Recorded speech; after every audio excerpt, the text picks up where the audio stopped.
Hello and welcome to GameSpot's Best and Worst of 2005, where we'll be doling out both praise and derision with both text and video to what we feel are the noteworthy games of the last year.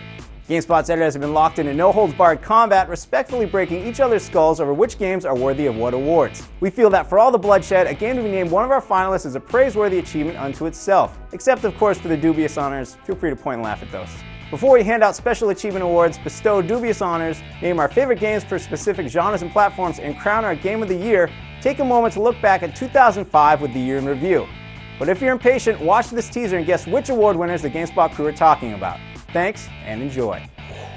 One of the toughest years ever for this category. You had to have a game that really did everything right. From the sounds of a giant hacked-off ape to the disturbing sound of what happens when metal hits flesh.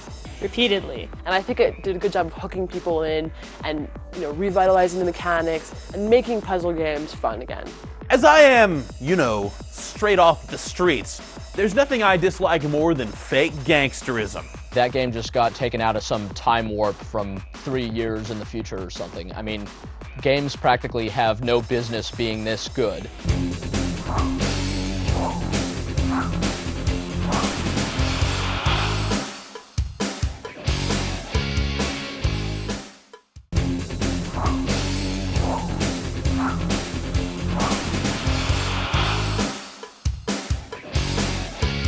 In many ways, the Special Achievement Awards represent the most significant accomplishments of the year in gaming, since these awards are devoted to games that excel in certain specific...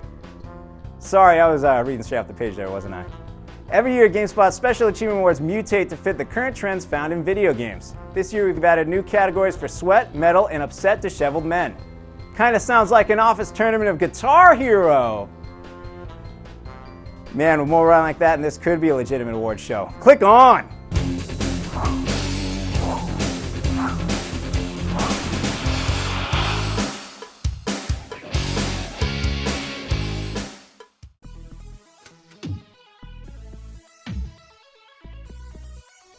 The finalists for Best Original Music take you from ancient Greece to Inside the Minds of Lunatic. With catchy tunes and swelling scores, all of these games are worth a listen. And the finalists are... God of War. Indigo Prophecy. Perfect Dark Zero. Psychonauts. And Shadow of the Colossus. The GameSpot's award for Best Original Music of 2005 goes to... God of War won for Best Original Music, mostly because it sounds like the soundtrack from a movie, and not just any movie. We're talking the production quality of, some of the best Hollywood films out there. You really can't distinguish that it's in a video game, and I think that's what makes it mostly exceptional because of that. It's also just works really well within the context of the game. It makes you feel like you're there. If you ever were or wanted to be in ancient Greece, it kind of makes you feel like you're right there.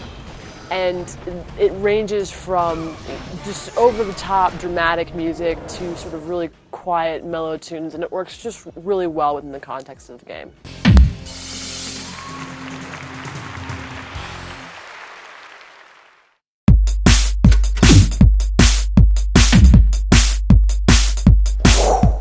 The most surprisingly good game award goes to a title that, took us by surprise. As much as we like to think we know about games, every once in a while, along comes a title that exceeds all of our expectations. The 5 games most fitting of this descriptor this year are... Call of Cthulhu, Dark Corners of the Earth. Mercenaries.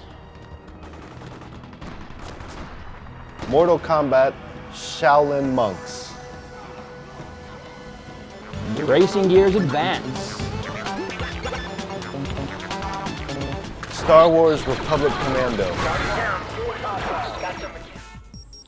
And GameSpot's award for most surprisingly good game of 2005 goes to... Mortal Kombat Shaolin Monks isn't the best game on the most surprisingly good list, but compared to the odds that were stacked against it, the ratio of quality is definitely the highest. The past Mortal Kombat action games, Sub-Zero, Special Forces, which starred Jax, were just terrible games. The developer, Paradox, was responsible for the Backyard Wrestling series, which not the best series of wrestling games. So going into the game, we just assumed, this thing is probably not going to turn out too well. The pedigree is just not there. And it comes out, and it's a totally solid beat 'em up for 2 players. It's got all kinds of kind of nostalgic hooks back to the old Mortal Kombat games. It's got Mortal Kombat 2, the arcade game, is unlockable.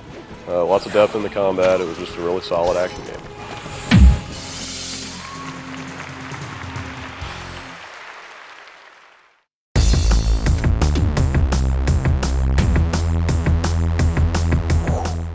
Okay, so we've heard the original music, but a lot of games use licensed music very well. With songs like Boston's More Than a Feeling and the Dandy Warhol singing All I Have to Do Is Dream, 2005 was a great year for familiar music in games. And the 5 games that did it best this year are Amp 3, FIFA Soccer, Guitar Hero,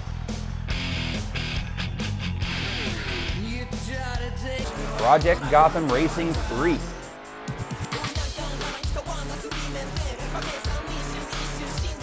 Stubbs the Zombie, and Rebel Without a Pulse. GameSpot's award for Best Licensed Music in 2005 belongs to...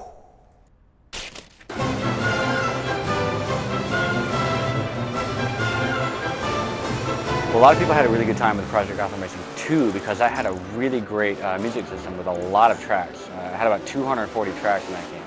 And although Project Gotham Racing 3 has fewer tracks, it has a bigger variety of music in it. It has Punjabi Bhangra, 2 different types of electronica, a classical music station, and then of course you have like Morrissey and alt rock and hard rock and things like that. So it just has a really great variety of music, and almost no matter what type of music you like, you're going to find something on the soundtrack that's really going to appeal to you. Although there were a lot of games that had some really great licensed music like Guitar Hero, the complete package is in Project Gotham Racing 3, so if you pick it up, definitely the music is going to be one of the things you notice.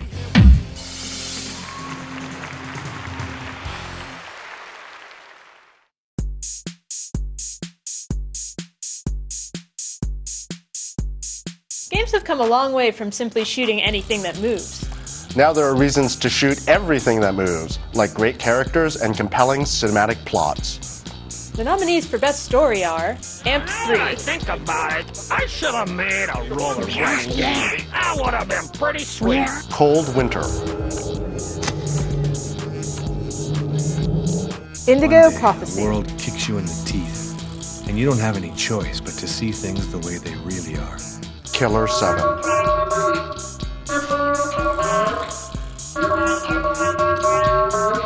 Psychonauts. Testing his insane plot all over camp in his sleep. And the winner is... Indigo Prophecy wins this year for Best Story simply because it is hands down the most well-crafted story of any game released this year. It's not even close. It takes the quality of writing and the quality of a storyline that could just as easily be put into any kind of, standard grade movie and really implements it into its game very well. Like, the gameplay and the story are almost completely tied together in such a way that you don't really necessarily notice one more than the other. They just are completely integrated. The storyline, for as kind of wildly crazy it is, you play this guy who is possessed and murders a man, and then he has to go and kind of find out what happened to him and why this happened, what the sort of conspiracy surrounding all that is. And that's the kind of territory that could very easily fly off the rails into something really, really stupid, but it doesn't. It goes pretty much the entire way through without getting too convoluted or crazy. And while it has its flaws here and there, just like any game story has its flaws, these are the kind of flaws you pick apart out of a really good movie, because it's just it's the kind of thing you really want to talk about with people.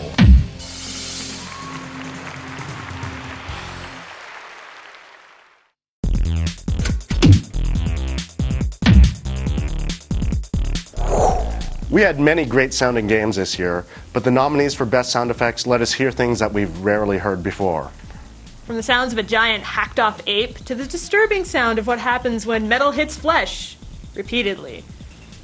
The nominees for Best Sound Effects are Peter Jackson's King Kong, the official game of the movie. Condemned: Criminal Origins. Call of Duty 2, Resident Evil 4, Project Gotham Racing 3. And the winner is...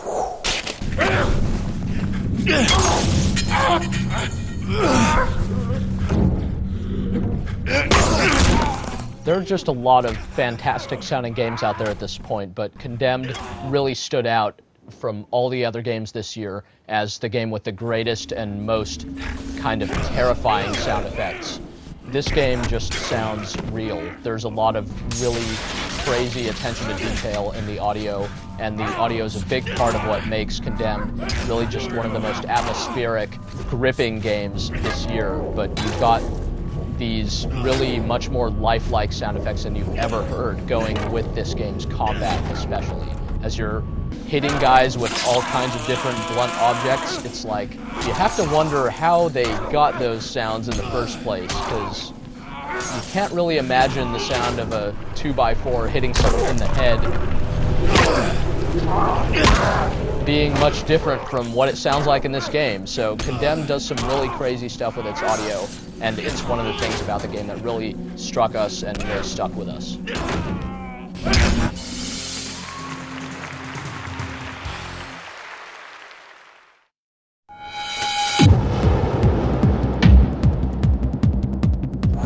The Best Graphics Technical Award recognizes advances made in graphical technology. In other words, these are the games that you want to show off to all your friends. And they're the reason why you spend so much money at the electronics store. The nominees for Best Graphics Technical are Battlefield 2, Fear, Guild Wars, Project Gotham Racing 3, Resident Evil 4. and the winner is...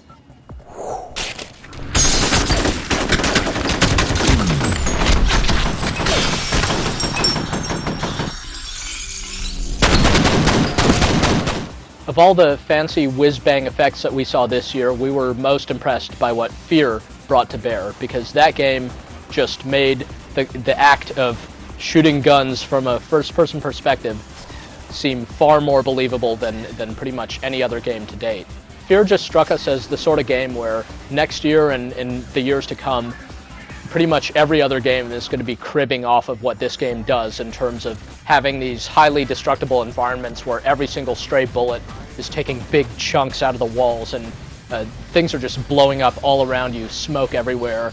It's just over the top at a level that other games try to get to but have not yet achieved, and that's why Fear decidedly earned our Best Graphics Technical Award.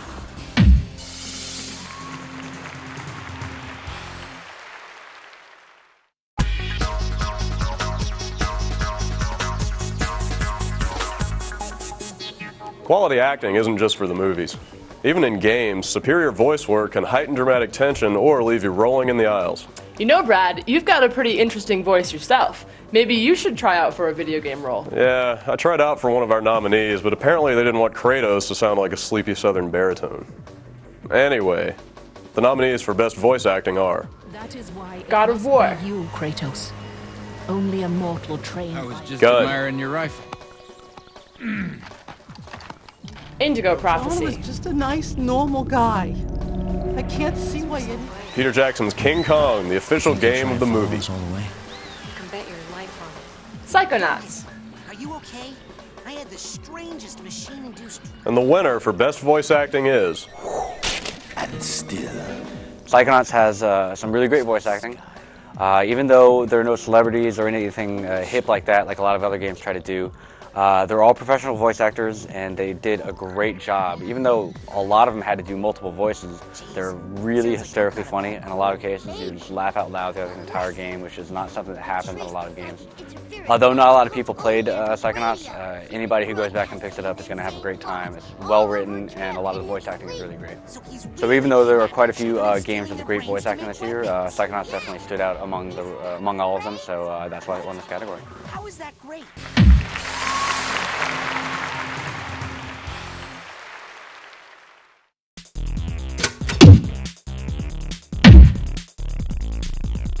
Hey Carrie, I heard you wrote your senior college thesis on the much debated topic of video games as art. What was your conclusion?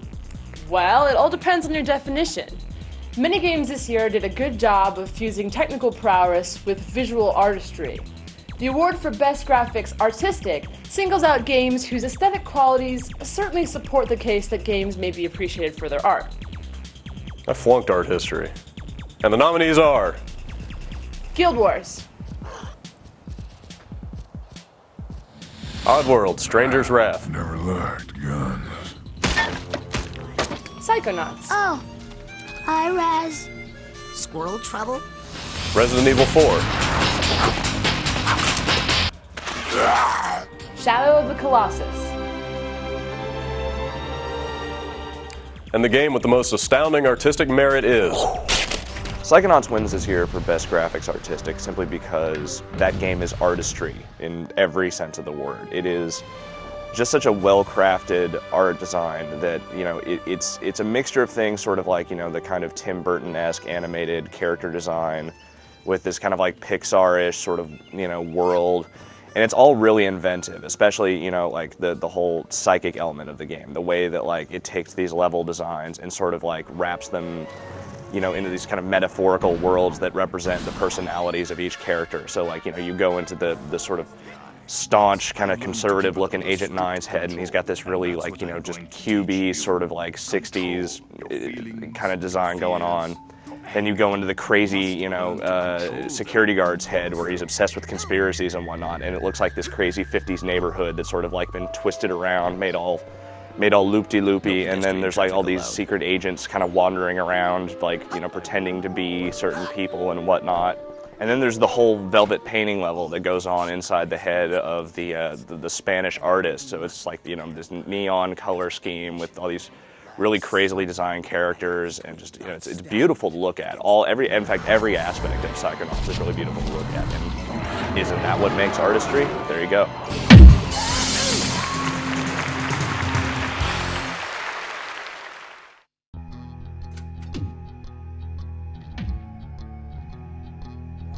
It's no secret that a lot of games based on popular licenses are... not very good. It's easy for developers to coast along on the strength of the material alone, so using a creative license well is a noteworthy accomplishment. This year's nominees for Best Use of a License are notable for fitting two entirely different licenses into one game, compacting thousands of pages of fiction into a concise adventure, and conversely, stretching a 2-hour movie into a 12-hour game. I'm impressed already. And the nominees are... Call of Cthulhu, Dark Corners of the Earth. Lego Star Wars. Star Wars Republic Commando. Once you are on the ground, you will rendezvous with Delta Squad. The Warriors. X-Men Legends 2, Rise of Apocalypse. And the best use of a creative license in 2005 was made by... The Warriors is totally the best use of a creative license this year because it takes a movie that was made in 1979 and makes it a relevant game in 2005. It's like, you know, you look at that and you just think, okay, someone's making a beat 'em up based on the Warriors. All right, that's a foregone conclusion. That's going to be a really short game that is kind of shallow and dumb, but hey, it'll have that part with the can you dig it thing, and that'll be that. Great, whatever. No, what Rockstar did was they went and took the entire movie, made that the end of the game, and then added 10 hours of backstory to the whole thing before that. Threw in a really good fighting engine, just sort of like, it wrote a really good script that actually like fits together with the movie very well, and turned into sort of like dozen-hour gameplay experience that is excellent for anyone who really loved the movie or just loves beat 'em up game. It's like every aspect of the game really comes together really well, and you wouldn't expect that from, you know, a game based on a movie that's that old. It really is a very relevant game in this day and age, and it's a lot of fun.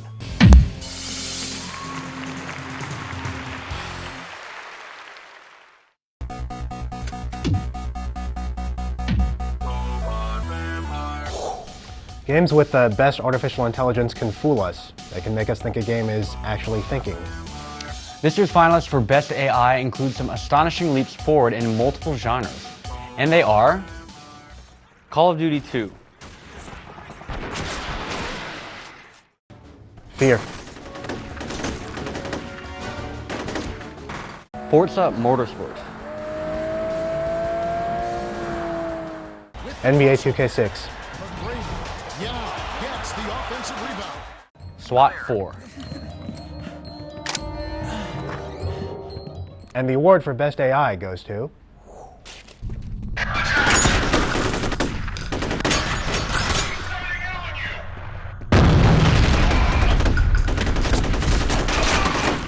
The one thing that sticks with you about Fear is the AI. Yes, it has a creepy little girl in it, but when you think about the game, you think about the crazy intense firefights you have with some of the smartest soldiers that we've ever seen. In a lot of games, the AI kind of stands there and shoots at you. If you're lucky, the AI kind of ducks behind something. In Fear, they go to 11. They will knock over bookshelves and tables for cover. They will flank you. They will pin you down and somebody will run up and throw a grenade at you. Or they'll pin you down and someone will run around and flank you from the rear. They know the levels, so they'll go around hallways. They'll jump through windows. They'll go over balconies. It's the most amazing performance we've seen out of any AI to date.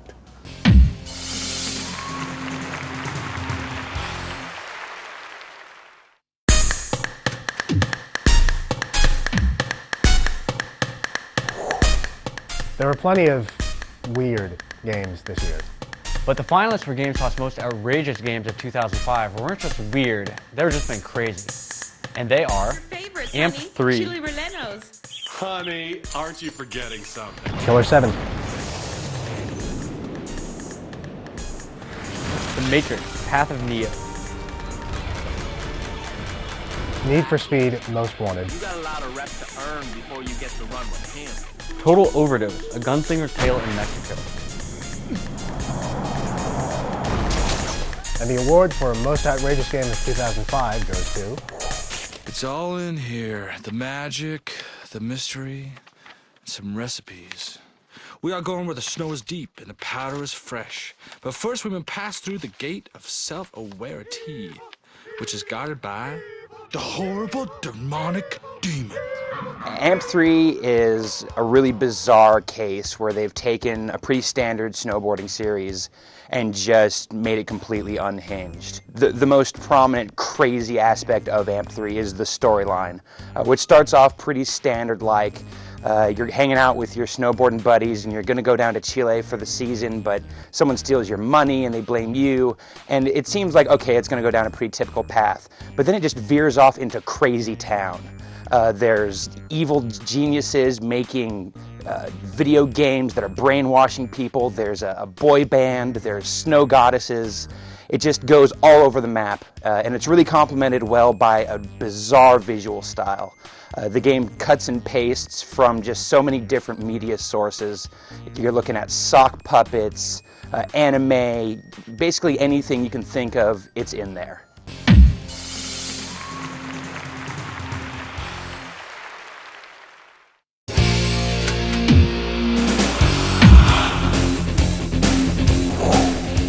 Who says you have to spend a lot of money to have fun? This year's finalists for Best Budget Game prove that you can enjoy yourself for just 20 bones at retail, or even less online. And they are Dai Senryaku 7, Geometry Wars Retro Evolved, NHL 2K6, Phantom Dust,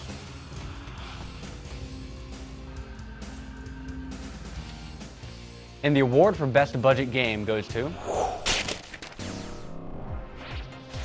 Geometry Wars is the cheapest game on the best budget list, but that's not the only reason it won. It's just an infinitely replayable little action game. It's based on old arcade games, kind of like Asteroids and Robotron. Just a little ship, you just fly around this square area shooting all the ships that come flying at you. It just looks amazing in high definition with all the Xbox 360's crazy effects going on. There's particles, explosions going everywhere. There's a lot more depth in the gameplay than you'd expect based on different ship behaviors and little effects that can come into play while you're in the middle of a match. It's got an online ranked leaderboard so you can see how your scores are doing against everybody else's. It's $5. You can play it over and over and over. It's just totally addictive, really beautiful, great game.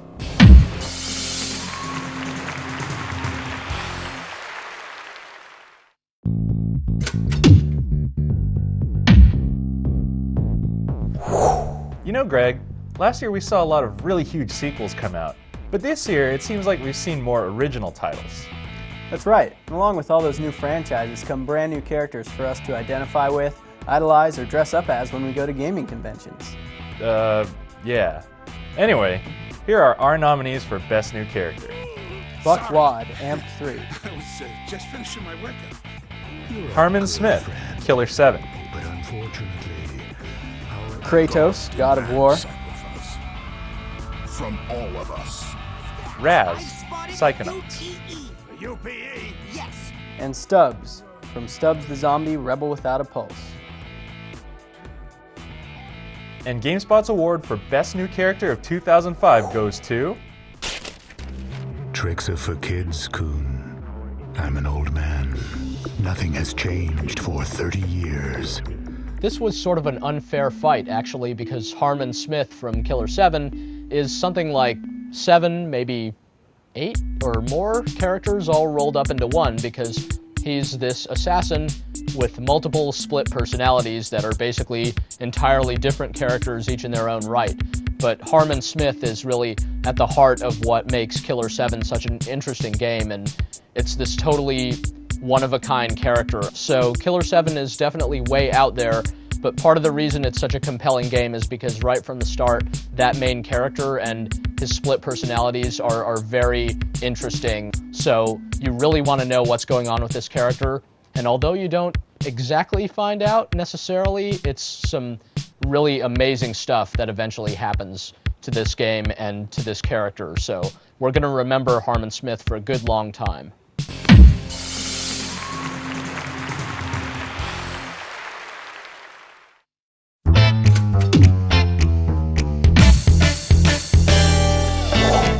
You know, Bob, a lot of games try to be funny, but few games ever elicit more than a chuckle or a snicker. That's true, but there are a handful of games this year that actually had us laughing out loud. That's right, and for those games we have our Funniest Game Award. This year's nominees are... Amp 3. Should you ever find yourself in need of radical facial refurbishing? Animal Crossing Wild World. Psychonauts. Raises Hell. Negotiators are on the scene working out all the details. Stubbs the Zombie and Rebel Without a Pulse. And GameSpot's award for Funniest Game of 2005 goes to...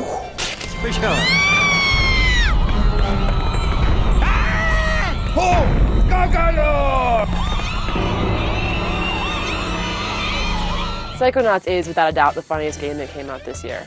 Not only because it's hilarious, but also because there's so much of it. He's dead. Oh geez, I'm sorry. Don't worry. Every member of the Resistance is prepared to die, fighting the tyranny of Kochamara. There's a ton of dialogue. It's all just absolute genius.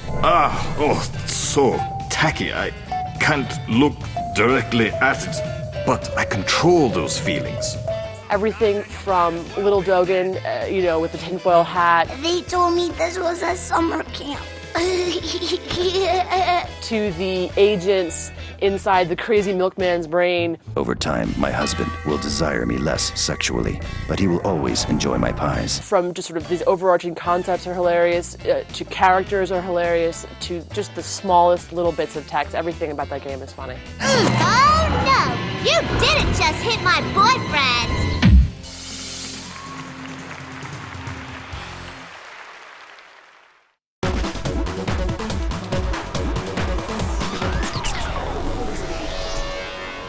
Bob, you played a lot of games involving sweat this year, didn't you?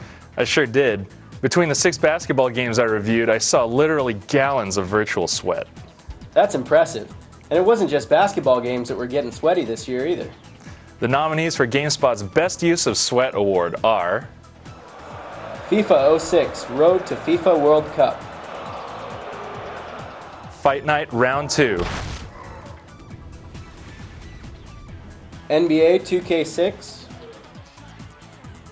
and NBA Live 06. And GameSpot's award for Best Use of Sweat goes to... As strange as it is to be talking about sweating men this much, I think that everyone agrees that NBA 2K6 did sweat best this year.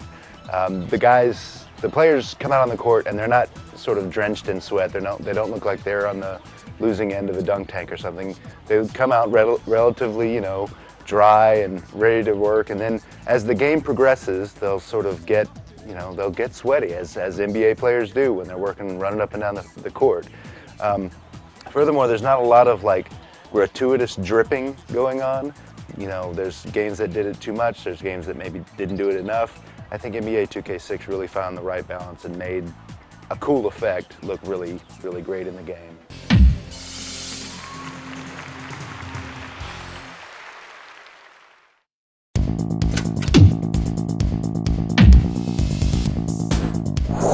With new platforms causing retail chaos and hidden sex content sparking scandals, 2005's gaming news was so big that it often spilled over into the mainstream press. But for those of you who have just emerged from cryogenic hibernation or come out of a 12-month fortified wine coma, here are GameSpot's 5 nominees for biggest news story of 2005. 360s unleashed at 0 hour. PlayStation 3 revealed, confirmed for 2006. Miyamoto unveils Nintendo's Revolution controller. The US PSP launch. San Andreas rated AO, Take-Two suspends production. And GameSpot's award for biggest news story of 2005 goes to... I take it back. Old Reese still got it cracking. Man, what's this? It look ridiculous. No respect for the hood. Hot coffee is the biggest news item because you have one of the game industry's top publishers releasing hundreds of thousands of copies into the channel, rated M. We find out that there's this code deep inside the game which can be broken easily by gamers. A re-rating causes a huge recall at great expense to the company, at great embarrassment to the company, with a number of very suspicious statements that the company made, a denial, a non-denial. I mean, it was rough going for Take-Two, a lot of fun for us to cover, major news for the industry, and as a result, the topic of mature rated content has just been something that's spun out of control, all because of the hot coffee mini games inside GTA. It was the top story because all eyes were on it for weeks.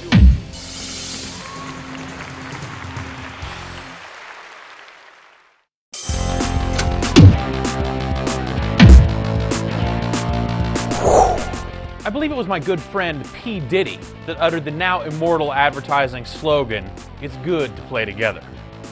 And you know what? That guy was right all along. Here are the finalists for the best multiplayer game. Battlefield 2, Guild Wars,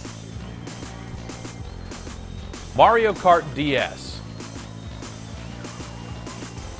Perfect Dark Zero, Project Gotham Racing 3. And the winner is...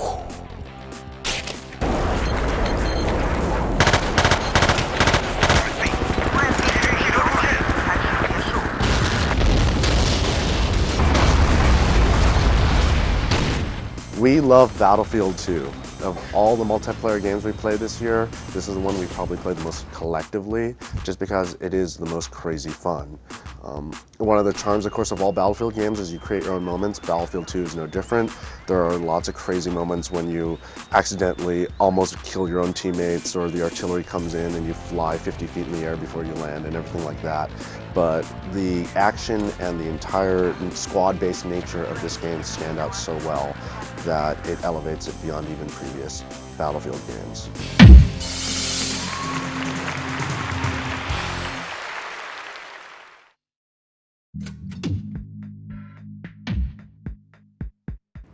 Be they crazy hobos, cracked out street urchins, or mind-controlled citizens, it's impossible to find fault with upset, disheveled men. You know, Jeff, when I grow up, I hope to be an upset, disheveled man myself. And with that beard, you're halfway there. Here are the finalists for best use of upset, disheveled men. Call of Cthulhu, Dark Corners of the Earth. I'm just visiting. Condemned, Criminal Origins. Resident Evil 4. And the winner is... 2005 was a banner year for upset, disheveled men in video games, but Condemned really did make the best use of those upset, disheveled men. They're really the whole focus of the game. They are the centerpiece. Is you're walking through these dank, kind of creepy environments, and there will be a guy 2 rooms away who you catch a glimpse of, and he's screaming at you, and then he comes around a corner and rushes at you with like a lead pipe in his hand, ready to smash your face in.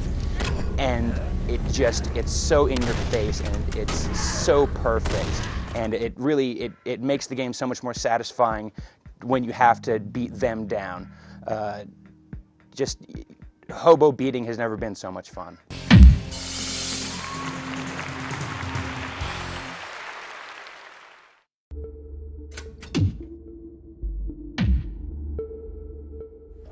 True innovation in gaming is so uncommon that we've rarely offered the Most Innovative Game of the Year award in years past.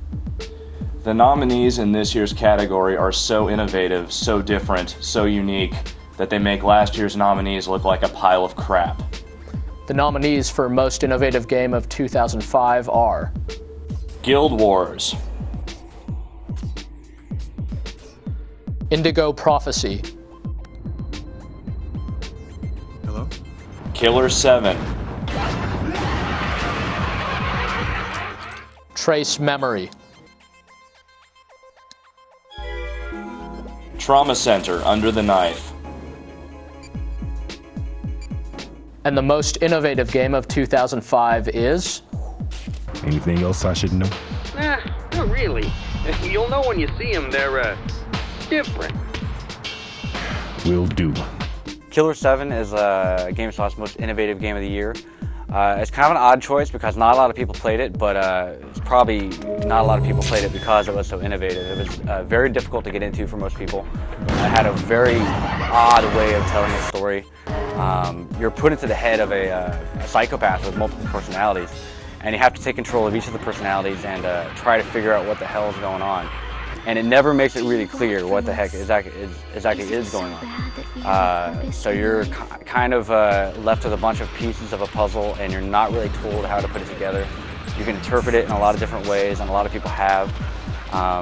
Both in terms of the story and the presentation, you really can't think of a game like Killer 7, which is why it won GameSpot's most innovative game this year.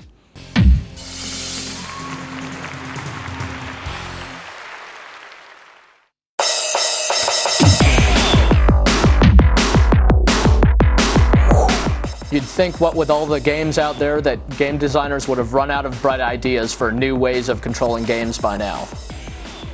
You'd be wrong.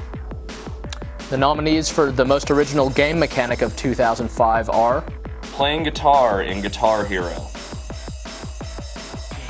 the rhythm-based gameplay of Indigo Prophecy, the timeline mechanic of Lumines, the shot stick mechanic in NBA 2K6, creating a zombie army in Stubbs the Zombie and Rebel Without a Pulse. And the winner is...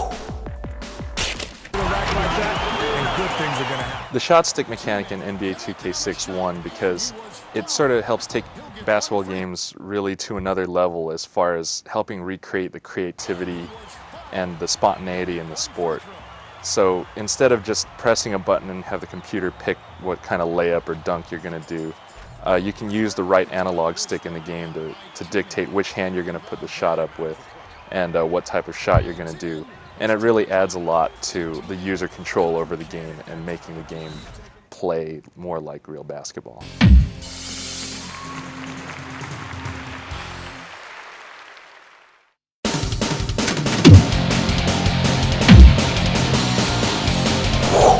So now we are at the Most Metal Award.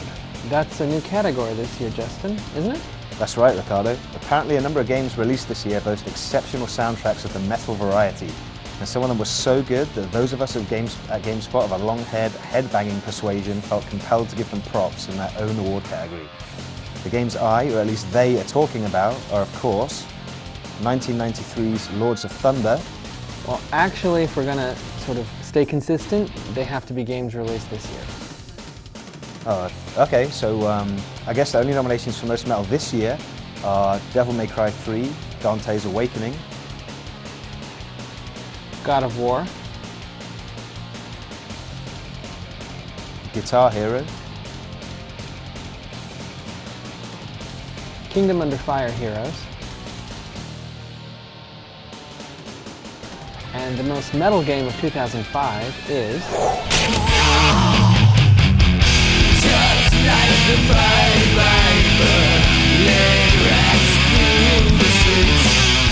The other games in the most metal category just have really driving metal soundtracks, and that was enough to get them on the list, but no other game focuses on the metal like Guitar Hero to make it a totally integral part of the game experience. You've got bands like Judas Priest, Megadeth, Pantera, Black Sabbath.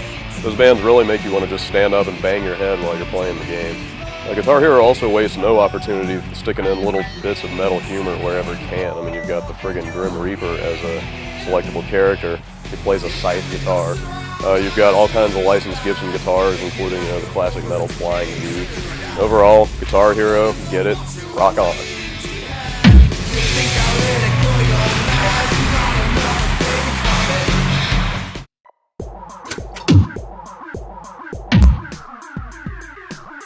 Most Improved Sequel. So I guess we're looking for the games industry's answers to Police Academy 6 or Blair Witch 2 here, right, Ricardo? well, maybe. Or we could be looking to acknowledge games that are not only great in their own right, but which improve upon their lackluster predecessors so dramatically that it's hard to believe that they are even games from the same series. You know, games like this year's nominees. Blitz the League, Devil May Cry 3, Dragon Quest VIII, Need for Speed Most Wanted, Resident Evil 4, and the most improved sequel of 2005 is...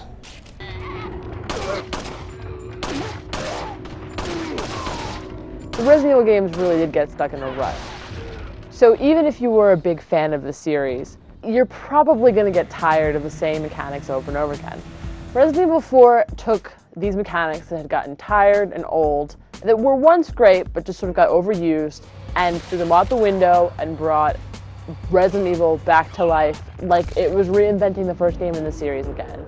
It's faster, it's more exciting, control problems are mostly worked out, and the game just got a whole lot better.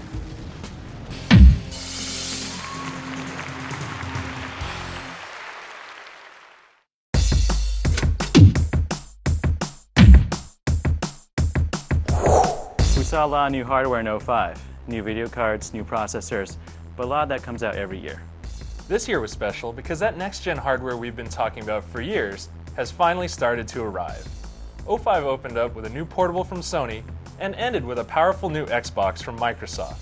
Here are GameSpot's 5 nominees for Best New Hardware of 2005.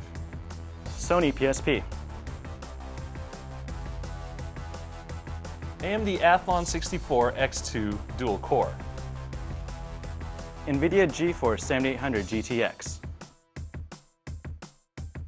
ATI Radeon X1800 XT. Microsoft Xbox 360. And GameSpot's award for Best New Hardware of 2005 goes to... The Xbox 360 is the best hardware of the year because it kicks ass, flat out. I mean, it's competition. You got 2 video cards, which in their own right are fantastic, but you got to spend $500 for each video card. And the 360 pretty much has one of those inside of it already for $400.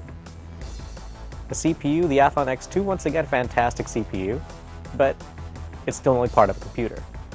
Then we got the Sony PSP, which is also a pretty nice machine. Once again, doesn't really compare to the Xbox 360. I mean, the 360 is bringing a whole lot to the table. You got a whole new revamped Xbox Live, bundled right into it. Everyone has access. Perfect. You got 720p gaming on every single game coming out. If you got an HD TV, you're pretty much set. I mean, that thing is the de facto standard until the PS3 rolls out and we basically see what happens there. As an actual piece of hardware coming out this year for $300 to $400, it's impossible to top. There's nothing on the PC side that comes near it. There's nothing on the console side that comes even close. All the components inside the Xbox 360 make it the hardware of the year because in this little tiny package for $400 or even $300 if you got the core package, you got everything for an HD gaming system right there. Bang for the buck, man. Flat out bang for the buck.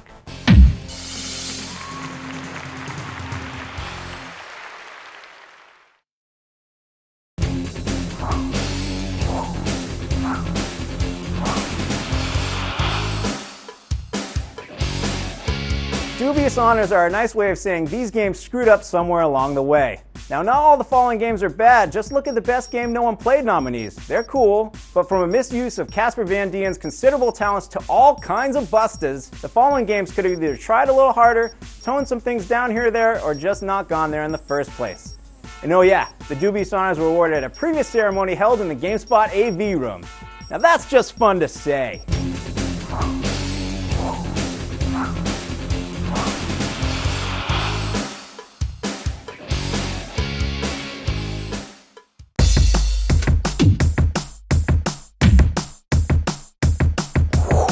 Hello and welcome to the GameSpot AV room, home of this year's Dubious honors.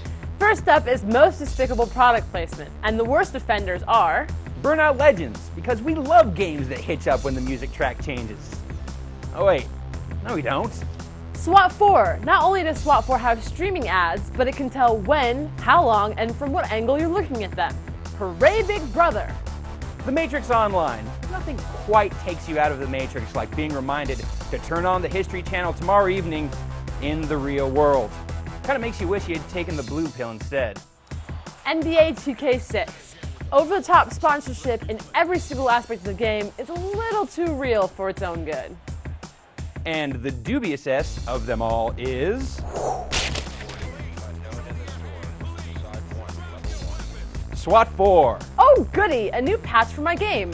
Wait, all it seems to do is put ads everywhere. Oh, I love Scions.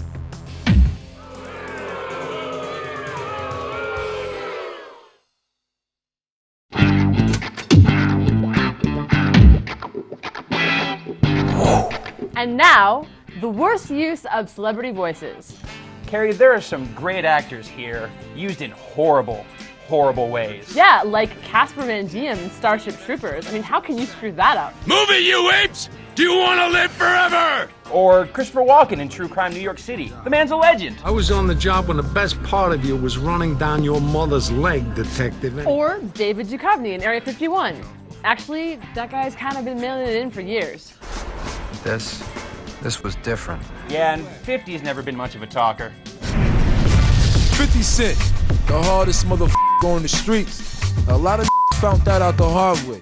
And the winner/loser is Christopher Walken in True Crime New York City.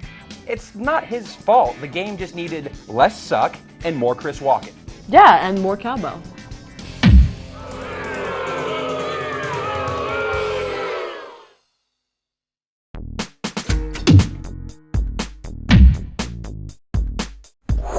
You know, Ryan, a lot of hotly anticipated games didn't make it out this year. Man, you're greedy. Do you know how many games did? Whatever, these 5 games are the only 5 games I had any intention of playing. And thus, they get nominated for this year's most disappointing delay. They are Dungeons & Dragons Online, that could have been the game to break your World of Warcraft addiction. And if it didn't, then Elder Scrolls IV Oblivion surely would have. Well, at least there's the Final Fantasy XII demo to tide you over.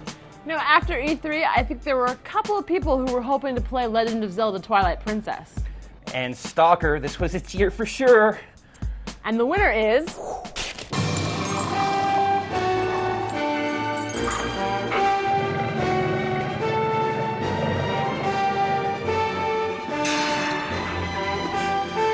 Legend of Zelda Twilight Princess. Because that E3 demo looked done to me.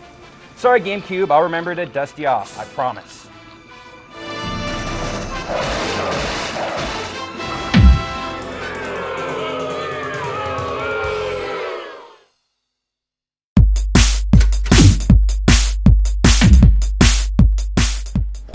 Sometimes it's just too hard to maintain one of the fundamentals of game presentation. Here are GameSpot's finalists for most aggravating frame rate / best slideshow. Advent Rising, the first chapter in Orson Scott Card's epic sci-fi flip book series, is fully realized. Half-Life 2, not even the 1-3 men can escape the oppression of a choppy Xbox port. Quake 4, the power of the 360, is nowhere to be found on planet Stragos. Shadow of the Colossus. This game's majestic majesty puts its inconsistent frame rate in stark relief. True Crime, New York City. A horrible game with horrible visuals presented at a horrible frame rate. Now that's what I call gangsta. And the winner is Quake 4 for the Xbox 360. The parallel to the game itself here is uncanny. What was a fun, good-looking PC shooter had its guts ripped out and replaced by sinister machinery upon its arrival on the Xbox 360. I get it.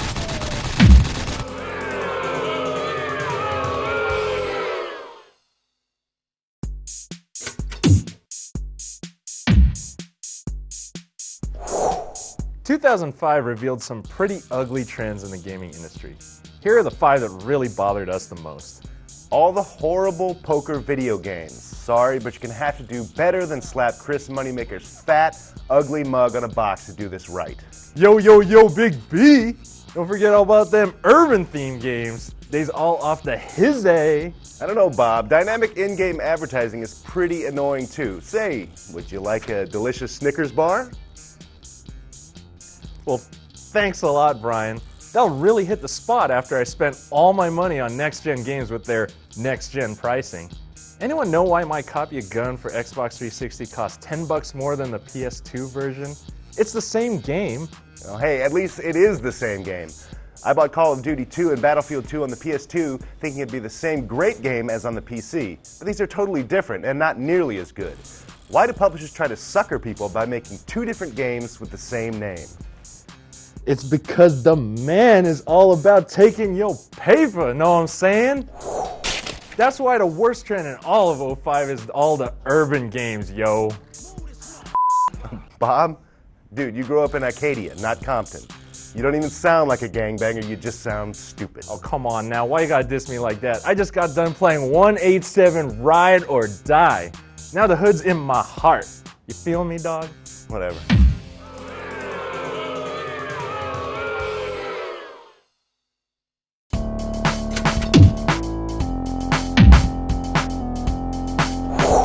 Herr Bob, lange anspruchsvolle Spieltitel sind so alt wie die Bayerischen Hügel. Right you are, Brian. For whatever reason, some game companies think that tacking on syllables to a game's name is somehow going to make us forget that it's just another clumsy translation of a collectible card game. Oder ein anderes riesiges Roboterspiel. For real. The nominees for the most long-winded game title of 2005 are Mobile Suit Gundam Seed, Never Ending Tomorrow. Peter Jackson's King Kong, the official game of the movie. Tim Burton's The Nightmare Before Christmas, Oogie's Revenge. Yu-Gi-Oh! 7 Trials to Glory, World Championship Tournament 2005. Und schließlich Xenosaga Episode 2, Beyond Good and Evil. Und der Sieger ist?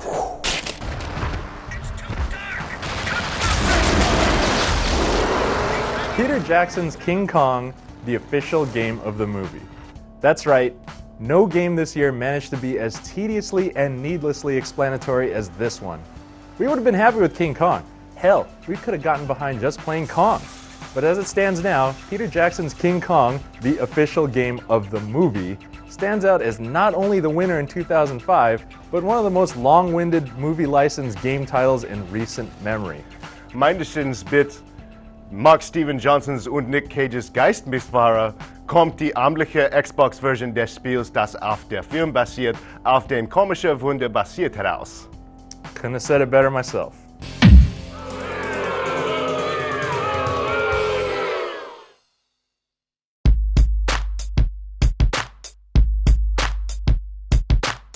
Brian, you know what pisses me off? What's that? All the gratuitous swearing in video games. I mean, little kids could be playing that. I know what you're saying. But there are 5 games in particular that went way overboard on the swearing. The Getaway, Black Monday. If I hear another go off about his bloody whatever, I will punch the next I see. Killer 7. That schizo needs to keep his potty mouth shut. Narc. The Suffering, Ties That Bind. Look, I know he's the toughest convict fighting scary ghost, but would it kill him to keep the swearing down a bit? And True Crime New York City. Am I gonna have to kill him? Not only did that game suck, but their sorry effort to make it better involved way too much cussing. And the loser is True Crime New York City. What a game.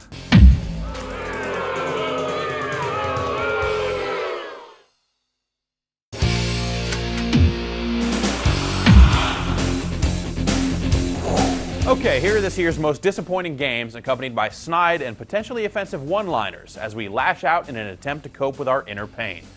FIFA 06, Road to FIFA World Cup. The regular console versions are some of the best soccer games released in the last few years. And the Xbox 360 version is one of the worst. Oh, snap! Jade Empire! A martial arts RPG from the people who made KOTOR? Count me in! Oh wait, the fighting system is about as much fun as jabbing a pencil into your eye socket. Oh no, you didn't! Madden NFL 06. It was incredibly smart on EA's part to use its first year as the exclusive NFL rights holder to add a bunch of useless junk to the game. Movie rolls and genetic dice rolling? That's precisely the right way to breed goodwill within the football-loving community. Damn! Tony Hawk's American Wasteland. Waste of Time Land is more like it. This game's easier than my prom date. Wait, I didn't go to my prom. What the hell am I even talking about? Forget it, next game. WWE WrestleMania 21. Good graphics, broken game. Always a winning combination. For crap's sake, this was the only Xbox game in history to ship with Xbox Live support that, drumroll please, wouldn't connect to Xbox Live. And the most disappointing game of 2005 is FIFA 06 for the Xbox 360. The next generation has never looked so ugly. Congratulations.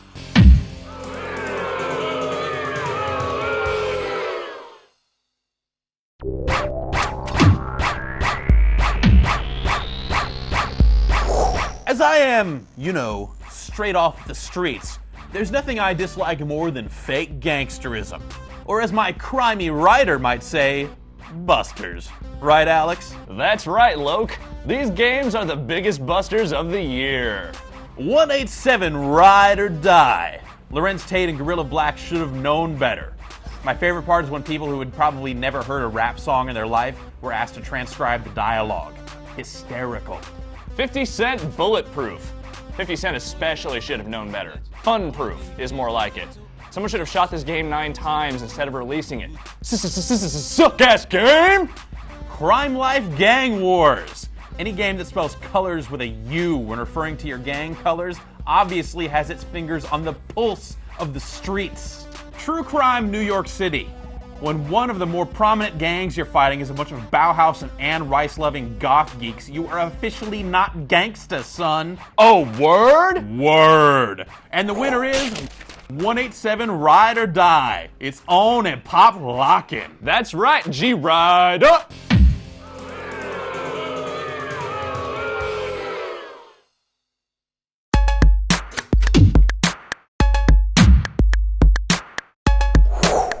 I like games. In some rare cases, I even love games.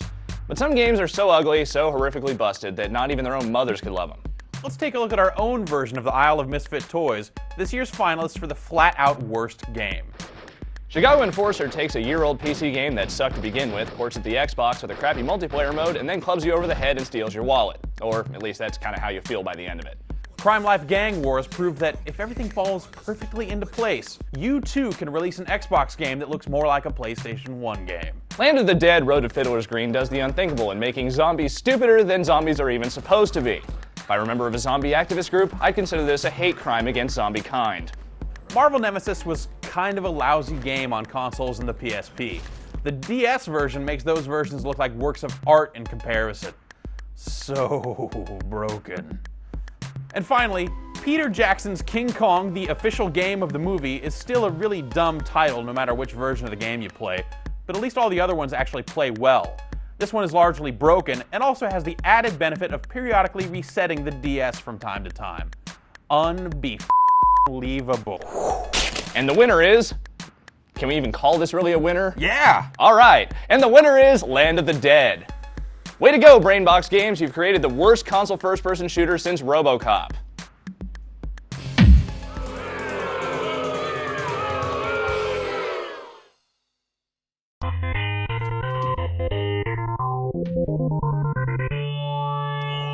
And now we come to the saddest of dubious honors, the best game that no one played. Yes, folks, this is the award that we give to the games that were left on the shelf while you were all too busy playing your Grand Theft Autos and your Maddens and your Halos.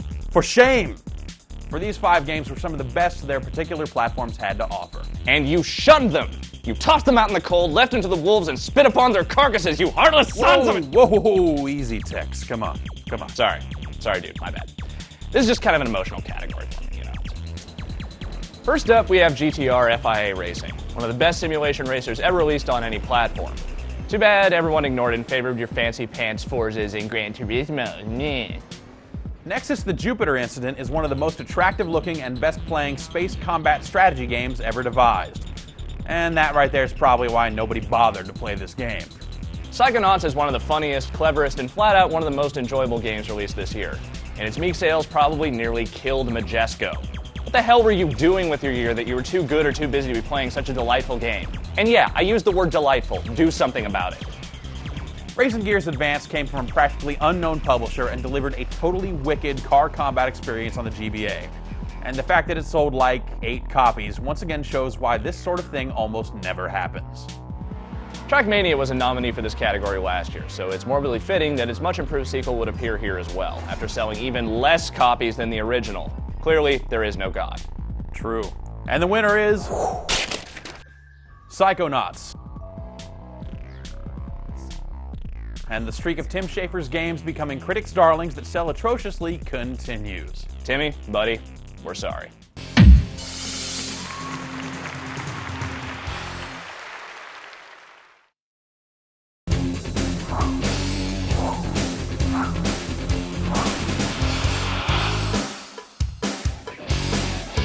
People who act have their 36 dramatic situations, and people who write have their 7 basic plot points. People who play video games, however, have 11 popular genres to choose from. Sure, there are games out there that can't explicitly be categorized, and we're certainly always hearing marketing speak like cross-genre. But if you're looking for the best shooter, or the best role-playing game, or the best driving game, they're all right here. Nominees for these awards are chosen regardless of the system they're made for, so there's no doubt as to which game is the best in each genre for all of 2005. Unless, of course, you read our forums.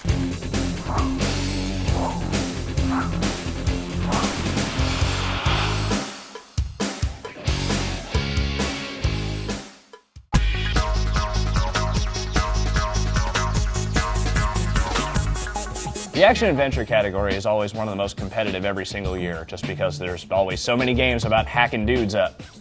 Luckily for us, as we were trying to come up with the nominees, we only had about 5 hours of gameplay to play through with all of them. And the nominees are... Castlevania, Dawn of Sorrow. Devil May Cry 3, Dante's Awakening. God of War. Ninja Gaiden Black. Resident Evil 4.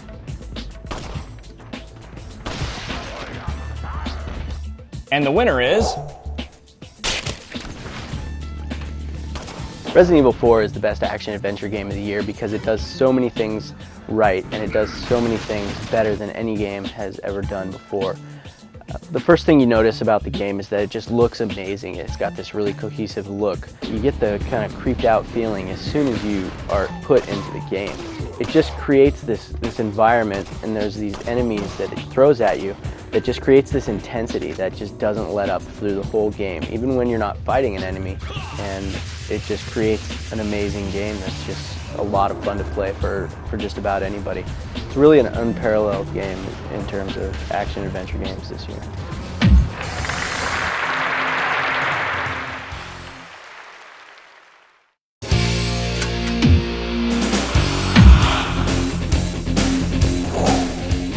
Hey Carrie, you know what's fun? What's that? Shooting stuff, especially when it blows up. I love blowing stuff up. Good thing there were a lot of blowing stuff up games this year. Yeah, but we call them shooters. And these were the best ones. Battlefield 2. Call of Duty 2. Far Cry Instincts.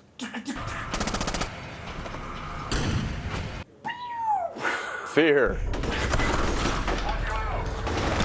Perfect Dark Zero.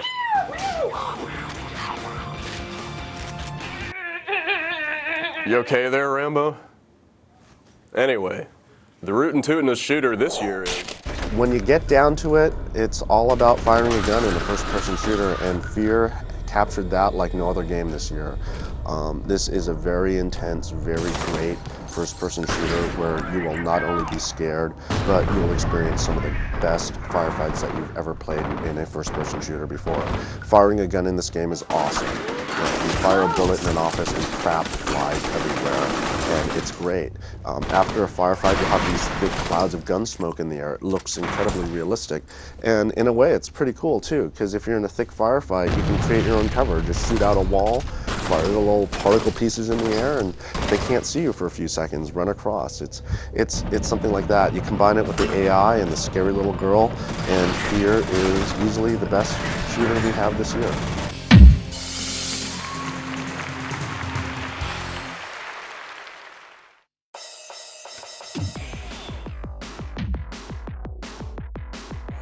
Hey Brad, you know what's fun? What's that? Punching dudes, especially right in the face. I love punching dudes. Good thing there were, well, not so many punching dudes in the face games this year. Yeah, but we call these fighting games, and these were the best ones.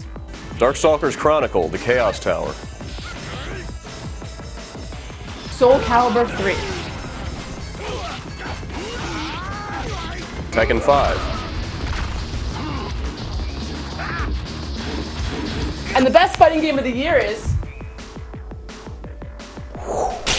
In a lot of ways, Tekken 5 represents just the absolute pinnacle of fighting game design, both from a gameplay standpoint and also just from a presentation standpoint, because this game looks fantastic, but it's also just incredibly fun to play, no matter whether you've been playing fighting games for more than a decade or whether this is the very first one you've ever put in your hands. Just pretty much everything about this game is fantastic. There's just so much attention to detail all throughout.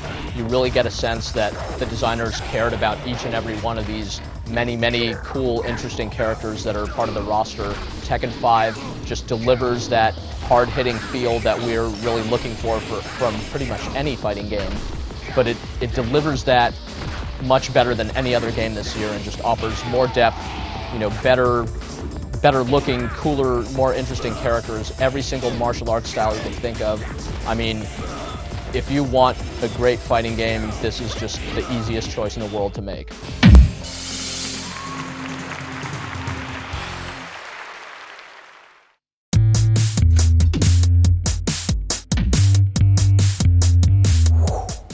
Jumping might have reached its creative plateau, but the nominees for Best Platformer go one better.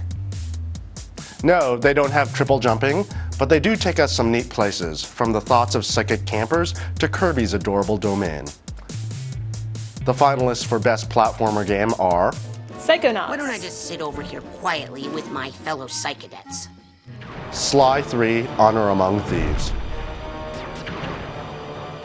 Kirby Canvas Curse. Sonic Rush. Togobot. And the winner is...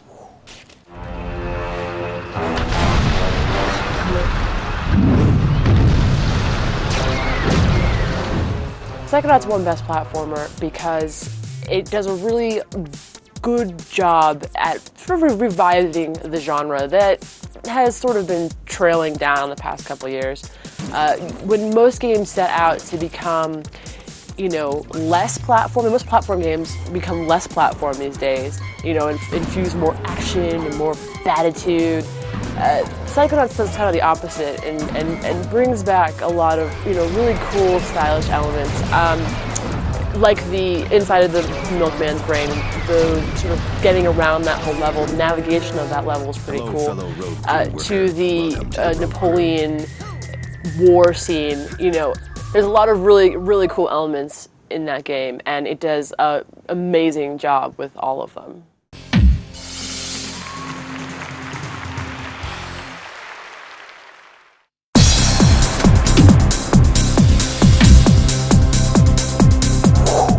So now we're at adventure games.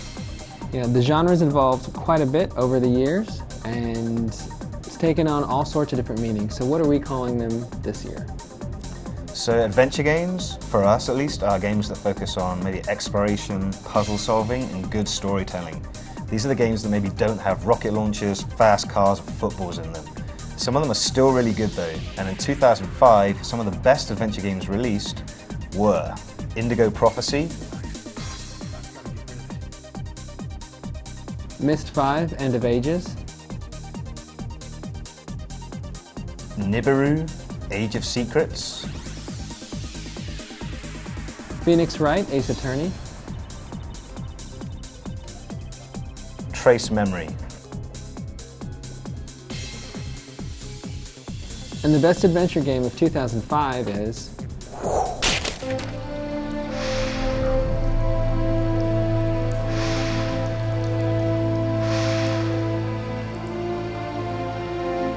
Indigo Prophecy, which is our best adventure game this year, really combines compelling, in-depth storytelling with a gameplay system that is integrated really well. My parents, Marcus and me, before the accident. You use the two sticks to move around, to mimic moves that you actually make on screen. And the game as a story is presented in a way that no adventure game ever has before. Can you tell me what you saw? There weren't that many people tonight. It's usually pretty calm during the week. It's really very close to an actual movie-like experience, which draws you in a way that adventure games, you know, don't usually draw you in. I need to see you, Marcus. I'm in big trouble. What are you talking about, Lucas? What happened? It was an easy choice for Best Adventure Game for 2005.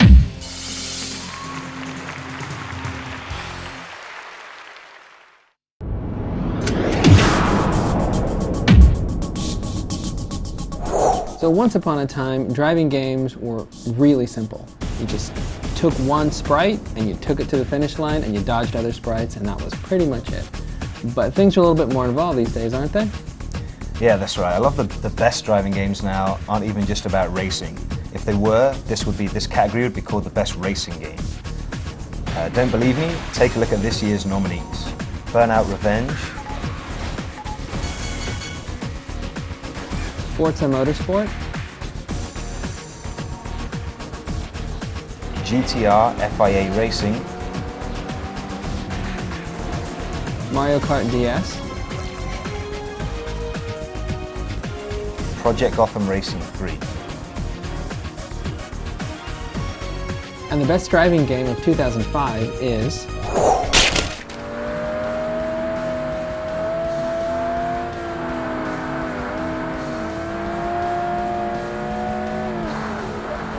So Forza Motorsport is the driving game of the year, and in one of the toughest years ever for this category, you had to have a game that really did everything right.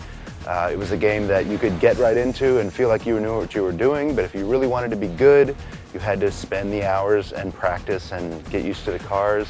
It was a game that appealed to people who love to simply just get in the car and drive the tracks, and it appealed to the tinkerer as well, the guys who like to get under the hood and tweak their cars and make sure that their cars could run as fast as they could. Forza Motorsport managed to marry a lot of different elements and combine them to create not only 2005's best driving game of the year, but one of the best console driving games of all time.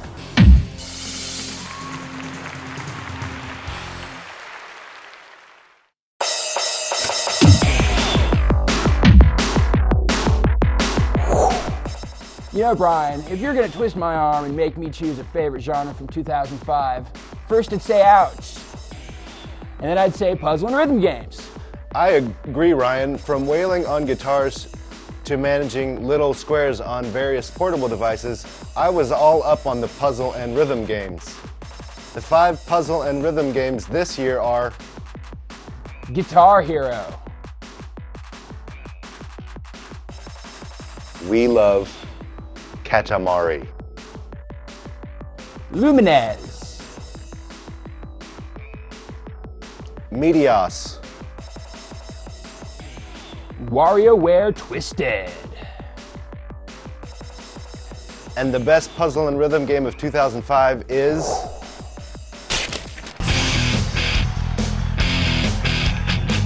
It was a pretty easy choice to make this year for the best puzzle rhythm game. Guitar Hero just stands just head and shoulders above anything else that came out this year in that genre. Guitar Hero is just an amazing game. It's weird because it kind of starts with Guitar Freaks, which is Konami's kind of 3-button guitar game that only came out in Japan. It starts with that as a base, but then does so much more with it that it just feels like an entirely different game. You really feel more like you're playing the real songs in this game. They've got structures with the fingers up on the guitar controller that they feel more like genuine guitar chord structures. You feel like you are actually rocking in this game. On top of that, the game is full of really amazing covers. Cover songs in rhythm games, they're just something you kind of have to put up with most of the time because they're not willing to shell out for the original master recordings, the original recordings, and usually they're kind of bad. But in this game, Guitar Hero's covers are just amazing. They really went to just great lengths to reproduce the sounds of these songs to where the guitar solos sound roughly identical to what they would sound like. You'll find a guitar tone here is a little different there, and stuff like that. But they're fantastic cover versions of the songs. But really, just top to bottom, it's a fantastic package. Graphically, it does a great job. You've got the big metalhead Hesher, with his jean jacket on. You've got the Grim Reaper. You've got Death playing rock and roll. Basically, it's got a whole lot of charm. The gameplay is probably the best this genre has ever seen. And it's just got a killer list of songs. All in all, Guitar Hero is just an unstoppable game in this category.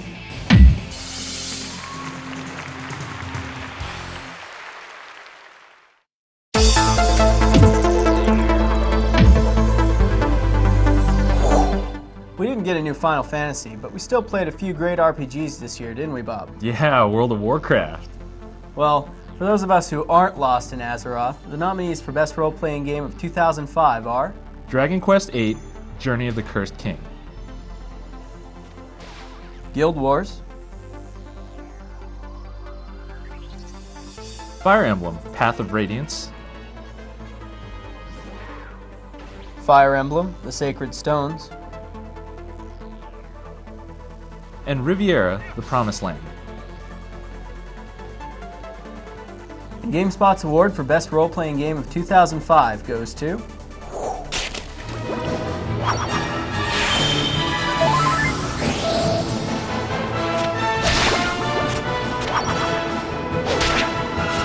Dragon Quest VIII really exemplifies a lot of the best qualities of a really great RPG. It has these really fun, engaging characters who are easy to like.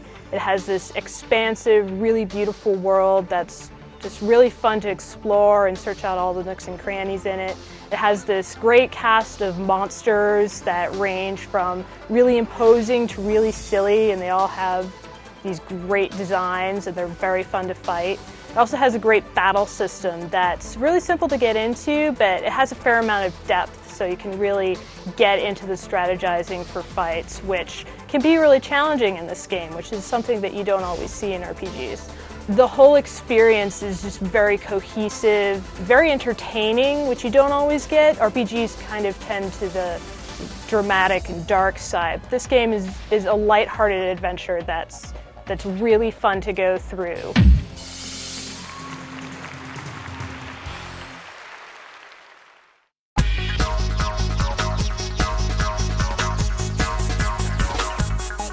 You know, Dave, no tradition is bigger than the traditional sports game.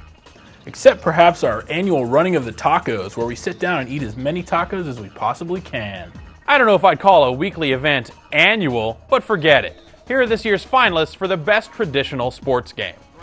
NCAA Football 06. NBA 2K6. FIFA 06. Fight Night Round 2. Tiger Woods PGA Tour 06. And the winner is...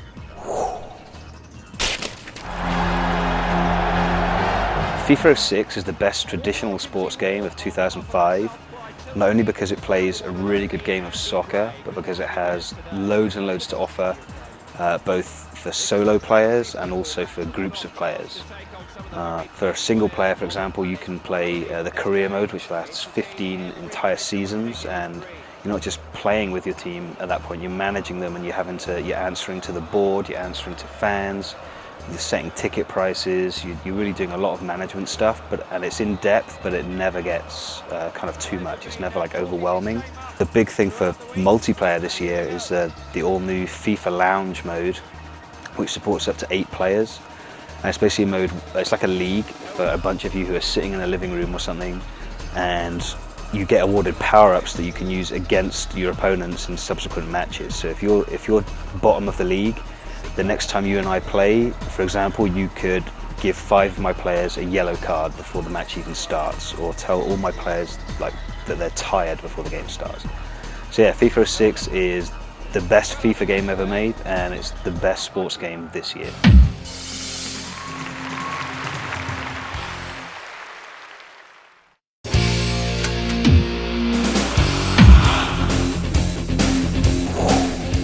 Sports games aren't like any other sports games. These are the sports games your old man grew up playing. No way. These sports games are edgy, man. They have pierced nostrils. They wear flannels. Take a look, if you can, at 2005's best alternative sports games. AMP 3. Blitz the League. NBA Street V3. Gary Payton slamming a D with a throwdown. SSX on tour. WWE SmackDown vs. Raw 2006. And the winner is... Blitz the League wins for best alternative sports game this year because, damn it, they went and made Blitz again, and they went and made it good. It's like after Blitz Pro from a couple of years ago, everyone was just sort of like, I think everyone pretty much gave up on that series. And then this game comes along and it's like, oh, wait a minute, Blitz is still really awesome. They sort of, it's basically like classic Blitz, it's still very fast-paced arcade football, but then they went and just sort of made it a lot meaner, if that's even possible. The hits are just a lot dirtier. You'll see guys like break bones and everything. Like, it's just a lot of swearing. It's a lot of juicing up injured players to get them back out there on the field. It is a really mean-spirited game of football, and I think that's really what was missing from football in general over the last few years. It just can become a real kind of milquetoast sort of safe game over the last few years, and they went and just sort of took the rough edge of football and made it something playable, and that's awesome.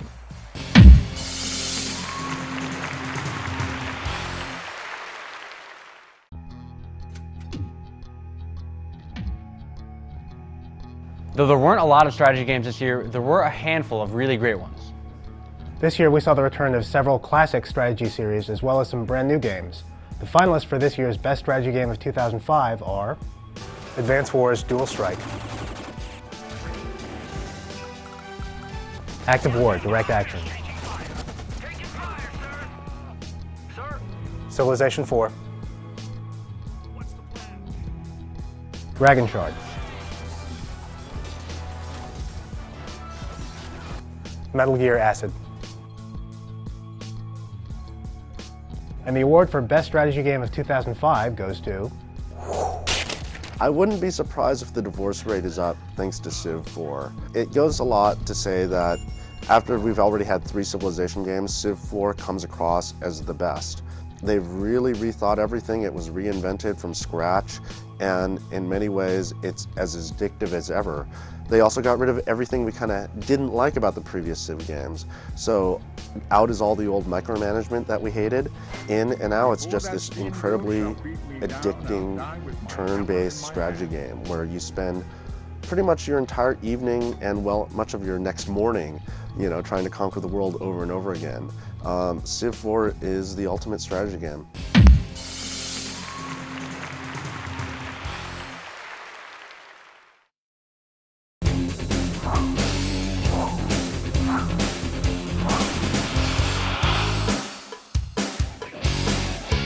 In 2005 was an exciting year for video game platforms. Sony debuted its first handheld, the PSP, complete with a screen so pretty one feels nervous taking it outside. The Nintendo DS took off with great innovative games, and just recently, Microsoft gave us all a jumpstart into the next generation of gaming with the Xbox 360. PC games continue to display graphics and presentation in ways consoles can only dream of, and although the GameCube, Game Boy Advance, PlayStation 2, and Xbox appear to be nearing the end of the road, each platform saw some of its best games ever come out in 2005. What, no Engage Award?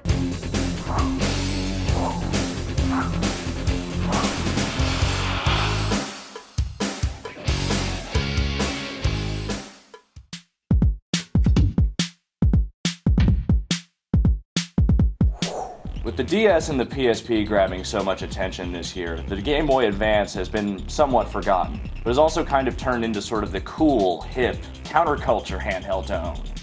I know I've been feeling cool playing lots of Fire Emblem. That's right.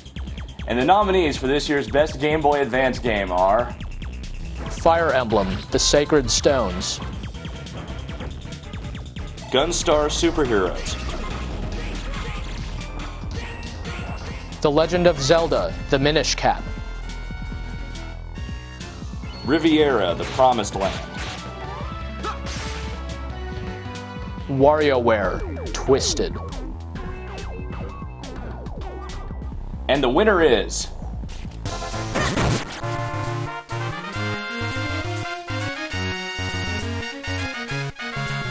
A new Zelda game is a rare enough occurrence. I mean, we expected the Twilight Princess to be out this year, and we're still waiting for that one.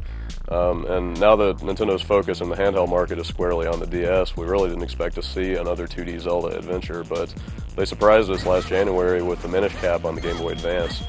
It's a Zelda adventure totally in the classical style, 2D overhead. It plays just like, say, Link to the Past on Super Nintendo, but they added all kinds of new mechanics because Link can now shrink down to tiny pint size, so you're going inside stumps and finding dungeons in really unlikely places. They threw in some new characters, all kinds of new gameplay mechanics. It really scratches that itch that you probably have for an old school Zelda adventure, and it does a great job of mixing old and new to just make a completely satisfying game.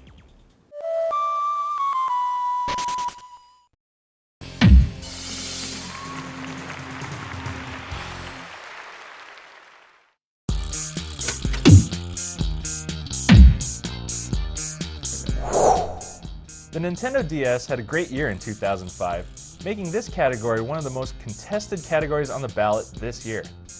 Yeah, the DS had a bit of everything.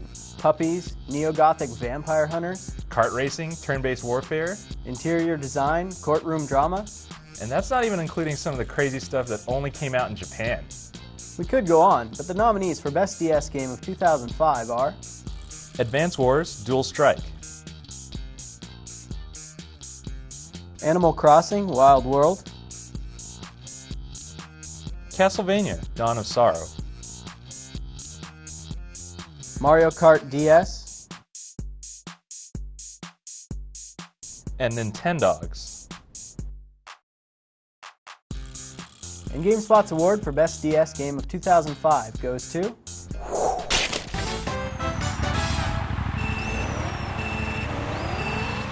Mario Kart DS is the best Nintendo DS game of 2005, not only because it did an awesome job of introducing Nintendo's new Wi-Fi service to gamers the world over, but also because it's the most fun I think any of us here have had with a Nintendo DS this year. You could recommend that game to anybody.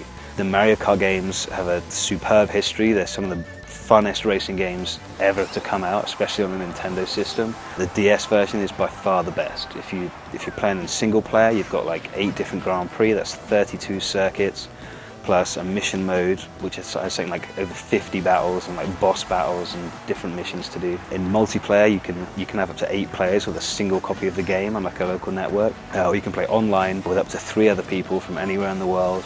And it's super easy to get started. It's the equivalent of just hitting a big red button to go online. So yeah, Mario Kart DS, definitely the best Nintendo DS game this year.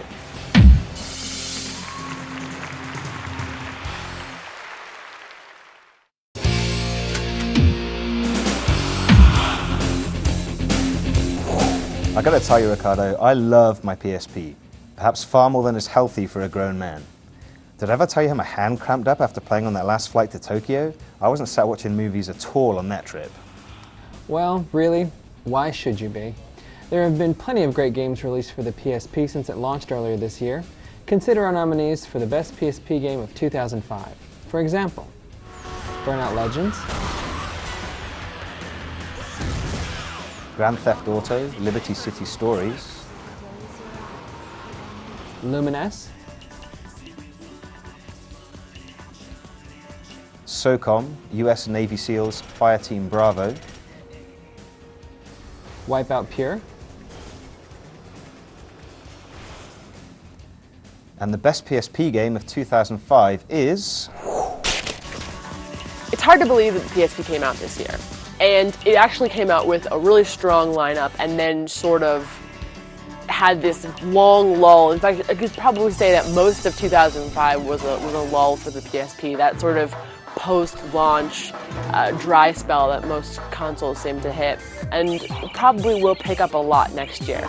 But just at the end, we started to see some really good games. However, none of them compared to Lumines, which was the first superb game for the PSP and our PSP game of the year, because it did an amazing job with a genre that not a lot of people, well, not all people play all the time.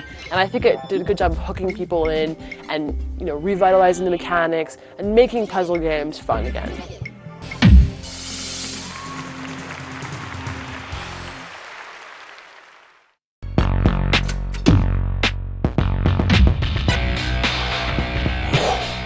You know, Ryan, every week I get an email from you telling me everything that's going on with the Nintendo GameCube. I'm glad you like it, Brian. I guess it's only fitting then that I close out my duties in 2005 by telling you the finalists for Best GameCube Game of the Year. And they are... Battalion Wars, Fire Emblem Path of Radiance, Killer 7, NBA Street V3, Resident Evil 4. And the best GameCube game of 2005 is...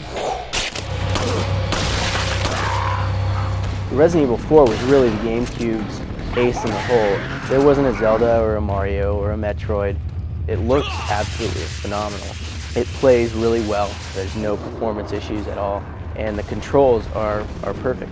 All that adds up to a really fantastic experience on the GameCube. And that's why it's by far the best GameCube game of the year.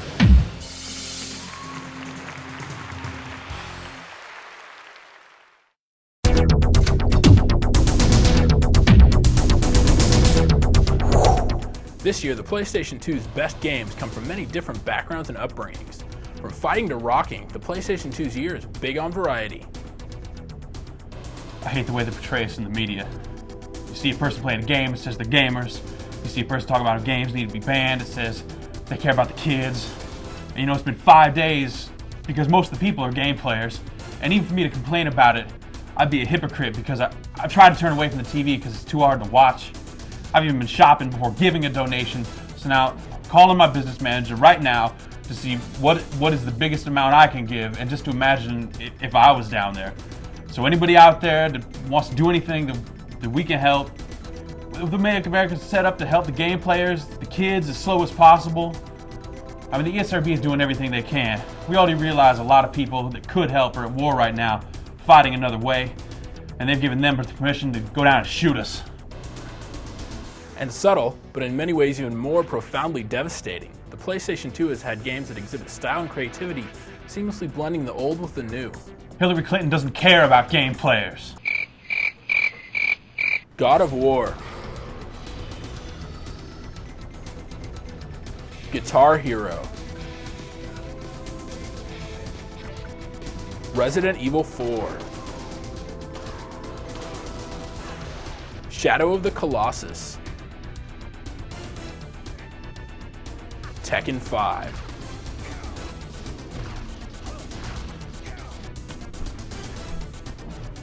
And the best PlayStation 2 game is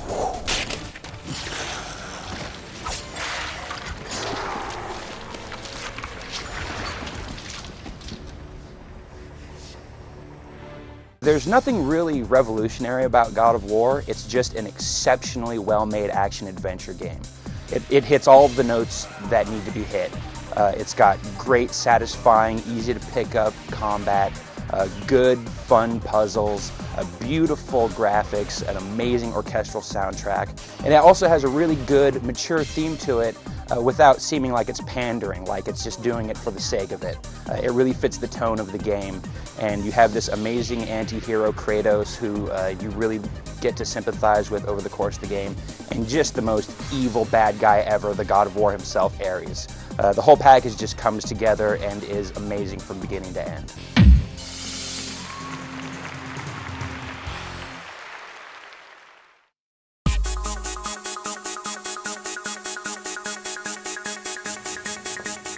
You know, for a system that's already been replaced, the Xbox had some pretty tasty games this year. Did you say tasty? Yeah. From the twisted workings of a psychotic mind to one of the best hardcore racers ever, the Xbox had something for everyone in 2005. We even had a return visit from last year's Premier Ninja. Dude, ninjas? Dude, ninjas. The nominees for Best Xbox Games of 2005 with ninjas are Far Cry Instincts, Forza Motorsport, Ninja Gaiden Black, Psychonauts, Seen bear lurking in woods? Unreal Championship 2, The Leandri Conflict. and the Best Xbox Game of 2005 is Last year, the original Ninja Gaiden totally blew us away, so when Tecmo started talking about a reissued version of the game with some new content and a lower price tag, it sounded cool and everything, but we really weren't prepared for how much better Ninja Gaiden Black actually turned out to be than the original. The fact that they took a nearly perfect game and pushed it even farther, closer to perfection, is just really pretty incredible. And that basically this game is by far one of the best hack and slash action adventure games ever made.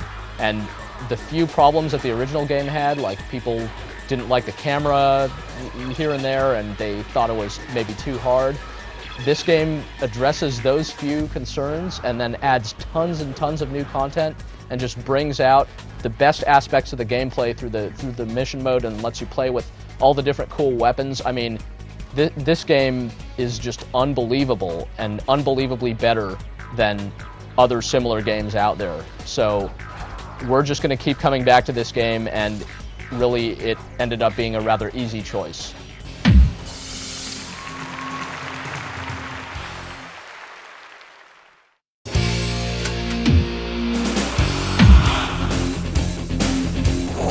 The first next-generation console, Microsoft's Xbox 360, has finally arrived, and has brought a bunch of really good games with it. While the Xbox 360 launch lineup did have a few disappointing delays like The Elder Scrolls IV Oblivion, there's still a very strong list of games for this year's awards. The finalists are Call of Duty 2, Condemned: Criminal Origins, Geometry Wars, Perfect Dark Zero, Project Gotham Racing 3. And the award for Best Xbox 360 Game of 2005 goes to When it came to the Xbox 360's launch lineup, Project Gotham Racing was probably the first game that really felt like a next-gen game. You know, whether you're talking about its graphics, which are astounding, the in-car view is amazing, the sheer sense of speed, the online play, the Gotham TV that let you watch other racers as they raced over the internet. It was a game that really took advantage of some of the inherent cool features of the Xbox 360 hardware. And when you add to the fact that it has the same great gameplay that Bizarre Creations has come to be known for in their Project Gotham Racing series, you have a really fine game.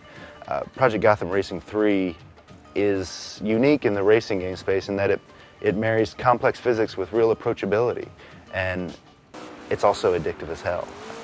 Project Gotham Racing 3, because of its quality, because of its fun, and because of its addictive nature, is the reason to buy an Xbox 360 console.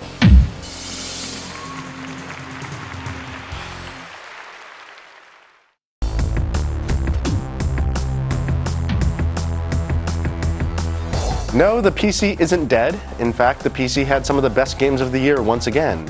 You don't have to wait to get a next-gen console to play some next-gen games right now on your PC. And since we unfortunately can't hand the award to World of Warcraft again, here are this year's nominees for Best PC Game. Battlefield 2. Call of Duty 2. Civilization 4. Fear. Guild Wars. And the winner is...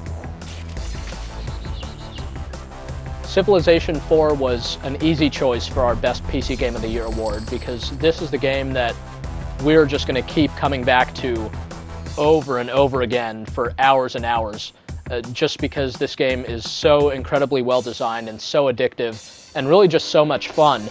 I mean, it takes what the previous Civilization games have accomplished, and Civilization is, of course, one of the best-known, most famous turn-based strategy series out there, and it really refines that and makes it surprisingly even better in a lot of ways than it's ever been before. But at the same time, it is pretty easy to get into. It's a game that you could recommend to just about anybody because it's got kind of some historical flavor to it, and you can kind of learn some stuff from it, so it's a great game for players of all ages, but above all, it's really our obvious choice for Best PC Game. And yeah, if you'll excuse me, I had best go see how my Empire's doing, get back to hitting next turn an awful lot, because yeah, that game is just going to keep us up late at night for a very long time to come.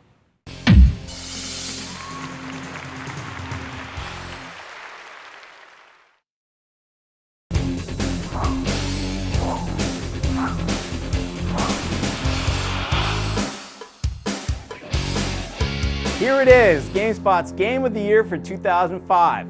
Although there are 10 finalists, only one game can claim to have moved us, impressed us, and entertained us like none other. Most of the games that made it this far first won for their respective platforms. You'll also find a few that make us wish we could name co-winners, but we owe it to you, our readers, to be stronger than that with our decisions. Truly, the following are the 10 best games of the year, and that in itself is quite an accomplishment. But there can be only one.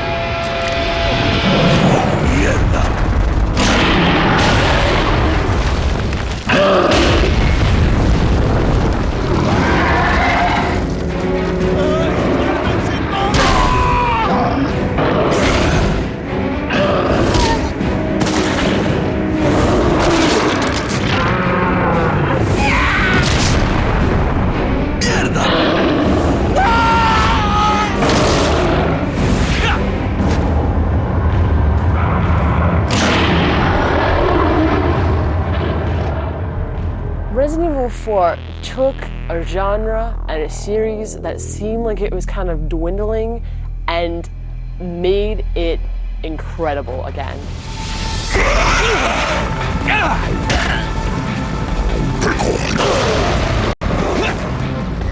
It really helped infuse a lot of excitement and more action into a series that was really just kind of boring and stale.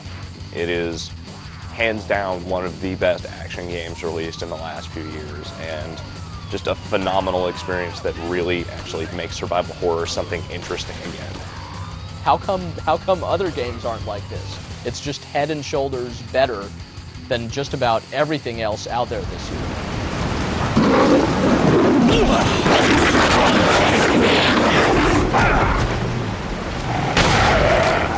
Resident Evil 4 brings together all kinds of different elements into one tightly packed, really exciting action game.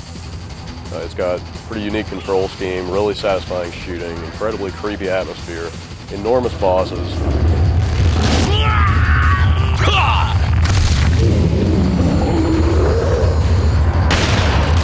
If you like video games, it really gives you everything that you could ever want out of an action game.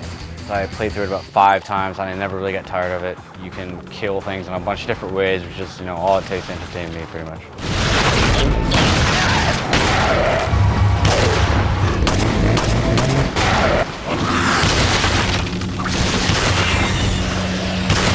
The thing I remember about Resident Evil 4 is right in the beginning of the game, you've gotten out of the car and you're running through the woods, building this sense of tension, and all of a sudden you come upon this town. It's just out in the middle of nowhere. It looks just like a regular village, but you know that something awful is happening in that town. And you see people sort of shuffling around, and you don't know what's going on. But I tell you, the first time I played that game, I did not want to go in that village. I mean, I wanted to go in that village, but I didn't want to go in that village. And it's just, to me, it's like the essence of everything that makes Resident Evil great is that sense of tension that it builds up. And just looking at that village from the outside without ever having gone in, I knew that, Resident Evil was back, and I was glad, even though I was scared, I was glad to be playing Resident Evil again. I'll give you this about Resident Evil 4. I mean, that's some pretty freaky monsters in there, man. I mean, I play a lot of shooters, but I've never seen anything quite like the things in Resident Evil 4. You blow off somebody's head and tentacles erupt out of it. I mean, what the hell is that?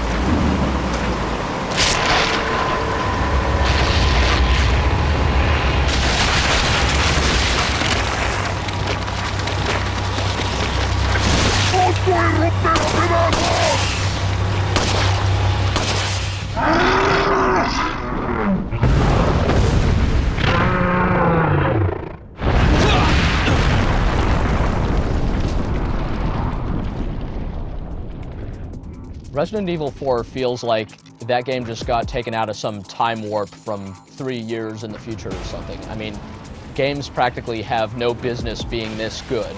I think that Resident Evil 4 does something that no other game before has done with survival horror specifically, and really captures everything that could possibly be interesting about the genre. Minute to minute, not only is Resident Evil 4 a long game, but it's just such a high quality game through and through. It's just totally amazing.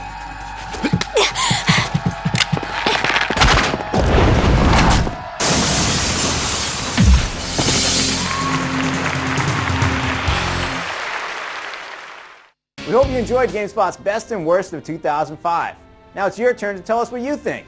Consider this your opportunity to weigh in all those imposing arguments raging in the forums without actually having to type anything. As a reward for participating, we'll give you a shiny badge for your GameSpot profile. Sounds like it's time to go. Have fun clicking, and we'll see you in 2006.